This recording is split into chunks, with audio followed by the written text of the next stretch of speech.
Hi! Thank you for joining me on another episode of Supersonic Self-Love. I have really been trying to build a foundation here for practicing self-love so far, and I think we've laid some pretty great groundwork.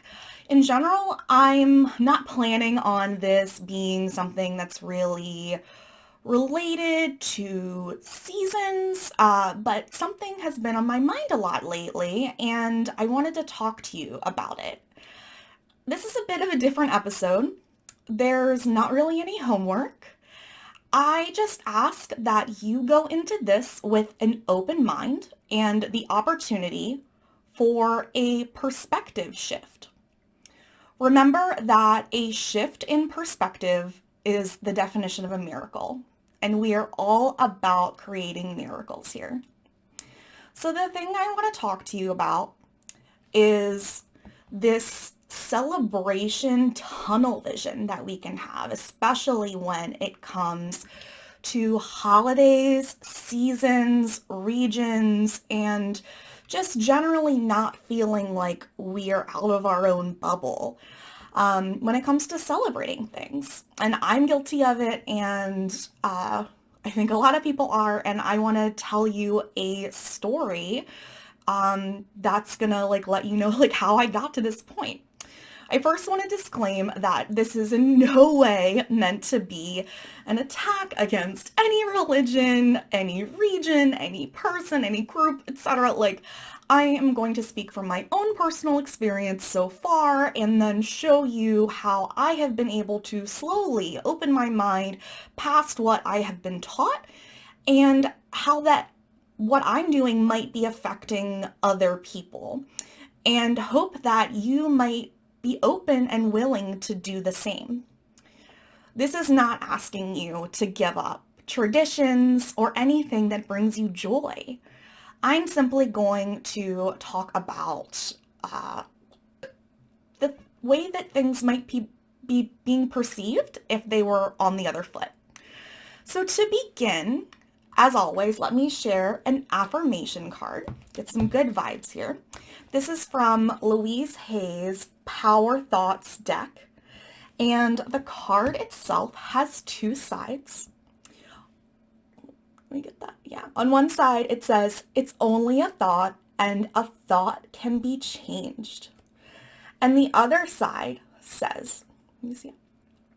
"I am not limited by any past thinking. I choose my thoughts with care. I constantly have new insights and new ways of looking at my world.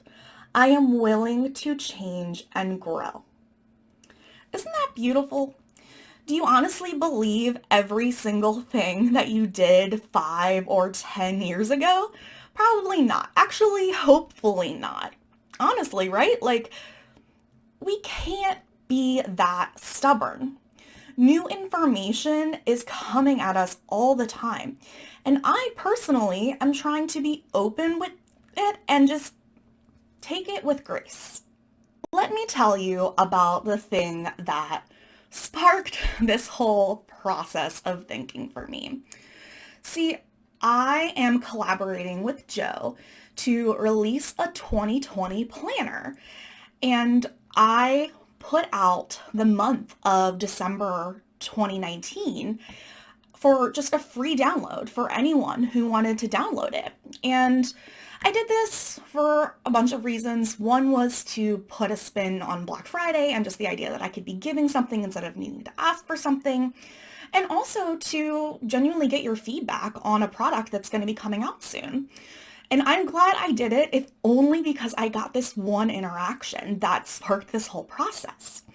So the planner is intended to be more of a celebration of life instead of just planning your appointments, right? So that's pretty uncustomary. I wanted it to be something that you could look at back at the end of the year and see all of your positive moments, the gratitude lists, the journaling, the scrapbooking.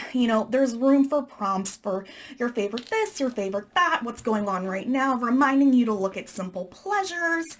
And if you have been following me since like the genesis of what Uncustomary even used to be, you know that I am obsessed with unusual holidays. I think they are an amazing way to bring your attention to tiny things that we can often take for granted. I don't make these holidays up. They come from lists online that I gather and curate for you guys based on what I think you guys might like. In fact, I make a list every week that I share on Instagram and in my membership group, and the planner pretty much like lists one day out every week, like every day rather. So this is the planner just to show you. Joe did so good with the, so we have just like some highlight holidays here, the monthly overview. And then every week, like there's a holiday. So like this says like Rosa Parks Day, like just all different kinds of things. There's place for weekly happiness. There's like little prompts for weekly challenges. It's really fun. It's really cool. I'm really proud of it, how it came together, and it's just going to be even better and better. But I made a decision to be as secular with this as possible. I wanted to celebrate unusual holidays, not like calendar holidays, right? So I figure if there's something important to you specifically as a person, like a birthday or a religious holiday or a wedding, then you can add that in. There's space.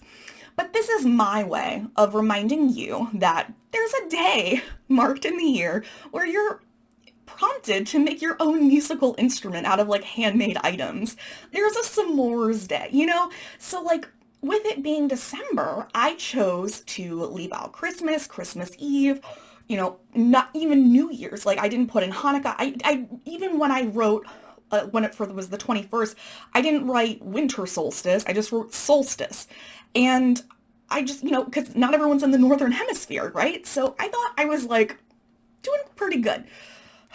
Then soon, right after, as I sent out one of the emails like, hey, here's the free download, enjoy. A person emailed me pretty quickly back and basically said, I'm not going to read the email, but they said that my planner mentioned holidays and specifically mentions Christmas themes. And it didn't mention Hanukkah's dates, and that made them feel very left out and disappointed.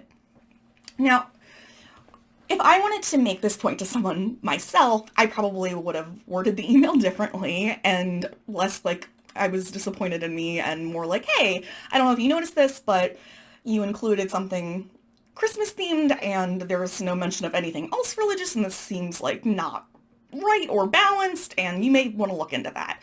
But I get the point, and either way, I'm happy to receive this message and this criticism, and I'm extremely glad that this person wrote this email to me. See, what happened was, in the unusual holidays, I listed tacky Christmas sweater day. I'm sitting here thinking that this is just a fun, silly thing, but it is rooted in Christmas, which is rooted in Christianity. And if I'm going to do that and include that, then I either need to go all the way across the board with all religious things, or I need to wipe it completely. So I'm wiping it completely. I talked to some of my friends, particularly Jewish ones, that just about this specific thing and how they felt about it. And I got their take on it, and most people weren't offended by it, but they were very glad that I was taking it seriously and admitted that this is something that they do tend to feel left out and actually kind of jumpy at, this idea of being left out because it happens so often. And this lack of inclusion, or the weird way that people try to include Hanukkah in our culture, when it's not even actually that big of a deal in terms of the year-round holiday Jewish calendar. To them, we don't do anything for them for Yom Kippur, Rosh Hashanah, we don't actually do anything, but because Hanukkah comes up around Christmas, we're just here you go. But anyway, so this got me thinking and brainstorming, which is where this episode is coming to you from.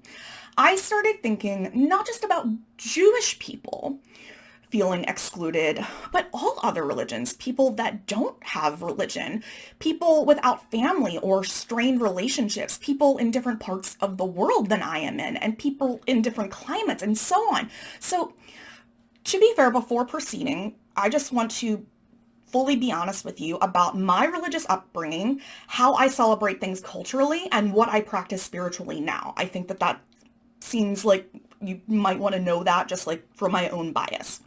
So I was raised in a Christian household. My mother was very Christian and kind of about it, just like not super, a little hypocritical about things, I guess is the right word. She basically took us to over half a dozen different denominations of Christian churches, like non-denominational, Lutheran, Catholic, based on where she was getting paid to sing or who she was friends with. It was kind of weird.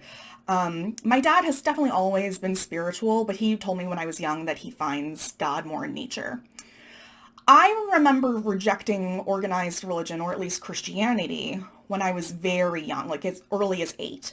Um, I was put into a Lutheran school for grades 6 and 7, and purposefully would get bad grades in my religion class and then be rowdy in chapel, and asked when I would ask like probing questions that I knew they didn't want to answer.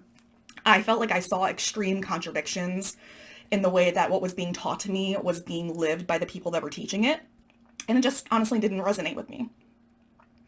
In my 20s, I allowed myself to rediscover my original interest in what I realized was paganism that I had dismissed originally due to my connection with my mother. Like, she was really good at reading auras and reading tarot cards too.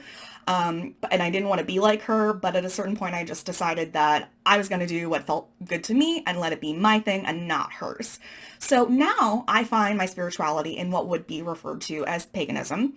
I celebrate the moon, I have altars, I work with crystals, I believe in magic, and I definitely believe in something bigger than me, but I don't know exactly what that looks like, and I'm okay if I don't figure that out.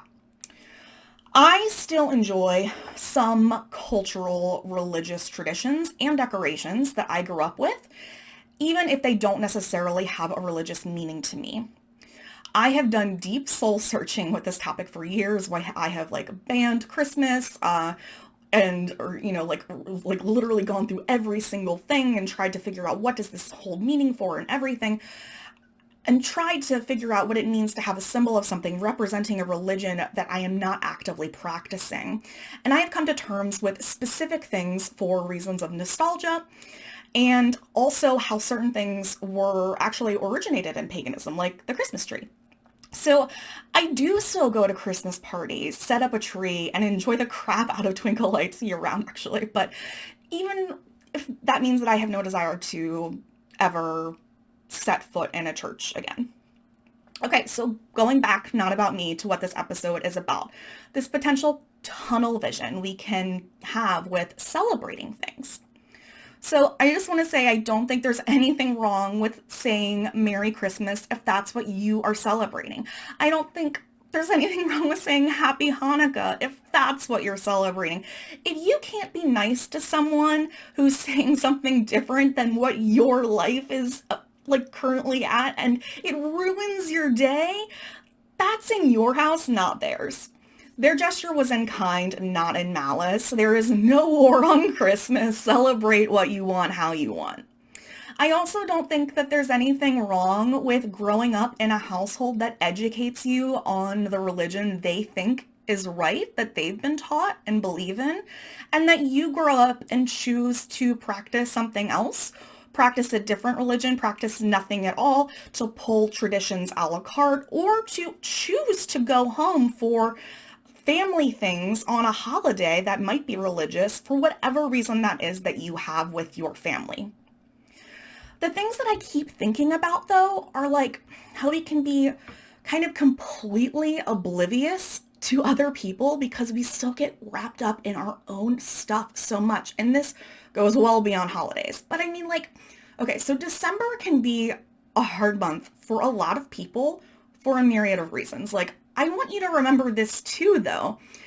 For some people, December is just a month. I'm going to say it again. For some people, December is just a month. Okay, so I'm going to list some ideas and perspectives that you might not have considered, and just try to think about what this would be like if you were them. Can you imagine trying to go to the craft store for a project just to like get some pom-poms? Maybe it's for work or school or something. And then there's like 35 people in line all buying Christmas presents and you're like, oh crap, I forgot that this is when everyone goes out to buy gifts and decorations and all the lines are super long and I have to stand in this even though this holiday doesn't affect me in the slightest. Can you imagine just trying to get to work and all the roads are in a deadlock because everyone procrastinated on their shopping, so now you're late to work and get in trouble? Can you imagine having a horribly traumatic experience on Christmas or around Christmas and now you don't have a family to celebrate with?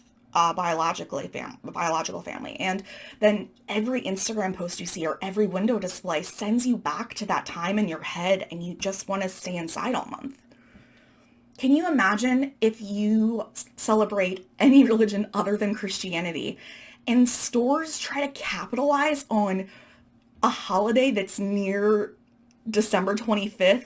So they make like gimmicky toys and trinkets that have absolutely nothing to do with how you celebrate your holiday. Like, I'm pretty sure a Hanukkah stocking isn't a thing. Come on, Michaels, chill. Can you imagine all of the Christmas clothing that's being made like only for people in cold climates, but you live like near the damn equator and you are sweating your ass off and you just wish Target made a reindeer bikini? Can you imagine every time there is a season change that you have to Google archives because no one is linking to the opposing season for inspiring ideas, like when I post my winter bucket list? Can you imagine seeing all these videos about how to deal with your family around the holidays and just surviving stuff, and you just wish that you had any family to be with at all, even if it felt toxic? Can you imagine if you had nowhere to go on Christmas because things are closed and you're just sick and tired of hearing about it and no one offers you to go to their house because you practice a different religion? Can you imagine having a negative association or even nothing and feeling just like this month, this entire month is dedicated to the exact same color scheme and you have to hear these same Christmas songs in every single store? Do you get what I mean now? Like, I remember being in 8th grade in Mr. Hall's social study class. I was looking at the schedule for the upcoming semester, which included our Christmas vacation. That's how it was labeled. It was like 2 weeks long of absolutely no school. True to my stationary loving nature, I started marking the days off in our school given agenda. This all goes back to planners, full circle. And noticed that there was a mark in the planner for the start of Hanukkah. So I started talking to the kid next to me, Kevin, and it was like before the bell rang, before school, like the class started. And I was just saying, I think it's really weird and unfair that we get 2 weeks off for Christmas, but like if you're Jewish and you wanted to spend Hanukkah at home, you have to get a sick note from your parents. So Mr. Hall, my teacher, he hears this conversation and he pulls his chair up to our desks. I thought I was like in trouble. I was like, oh God, because like we had just learned about the Holocaust and I was like, oh, did I like fuck? And he was just like, no, I just want to listen. So you were saying it's unfair. Please go on. And basically I just elaborated on that feeling, but I realize now as an adult that he thought that that was kind of like advanced thinking for a 13-year-old, and he very much agreed with that stance. You know, we're supposed to be divided between church and state. And maybe now it's called winter break, but we all know what's happening. I've seen some steps taken so that Jewish holidays are observed in public schools and there's days off, and depending on what area you're in. But is this enough? Like, do people feel included? Do they feel isolated?